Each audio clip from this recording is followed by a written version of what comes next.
भारत को अंतर्राष्ट्रीय मंच पर पाकिस्तान के आतंकवाद के समर्थन के प्रमाण प्रस्तुत करने चाहिए और वैश्विक समर्थन प्राप्त करना चाहिए। जब मैं ये बात कहता हूं तो कई सारे जो नए विद्यार्थी होते, जो आम नागरिक होते, उन्हें ये लगता है कि भारत सबूत क्यों पेश किए, हम क्या किसी के गुलाम हैं? नहीं है भाई। लेकिन आज हम एक गांव में रहते हैं, एक वैश्विक गांव कहते हैं, जिसको ग्लोबल विलेज कहते हैं हम लोग। तो हमारा मकसद ये है ताकि हम दुनिया में ये विश्वास दिला सके कि हम हिंसक नहीं हैं, हम एक शांति प्रिय राष्ट्र हैं। लेकिन जब इस तरीके की हरकतें होगी तो क्या आप उसे झेल पाएंगे? क्या आप ये कहेंगे कि नहीं, हम फिर भी शांत रहे? तो सबूत जुटाने का मतलब हम किसी से डरते नहीं है, बिल्कुल भी नहीं। लेकिन सबूत जुटाने का मतलब ये होता है कि अंतरराष्ट्रीय स्तर पर यह बात स्पष्ट कर देना कि हमारा दोष नहीं है।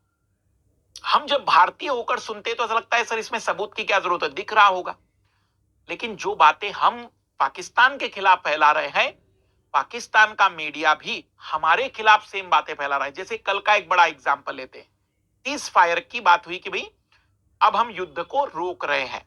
ट्रंप महोदय, हमारे मिस्टर डोनाल्ड ट्रंप ने उसका क्रेडिट लेने की कोशिश की थी। सीज फायर की बात हुई, पर जैसे हमारे देश में चला कि पाकिस्तान ने सीज फायर का उल्लंघन किया, सेम खबर पाकिस्तान ने भी फैलाई कि भारत ने सीज फायर का उल्लंघन किया। अब आप इसको ऐसे मत सोचिए भारतीय होकर, आप सोचिए कि आप एक ब्रिटेन के नागरिक होते तो और दोनों खबरें मिलती तो आपके दिमाग में प्रश्न क्या खड़ा होता? देखो, इस समय मैं अपनी देशभक्ति से प्रभावित हूं, मैं अपनी भावनात्मक रूप के कारण मैं न्यूट्रल नहीं सोच सकता।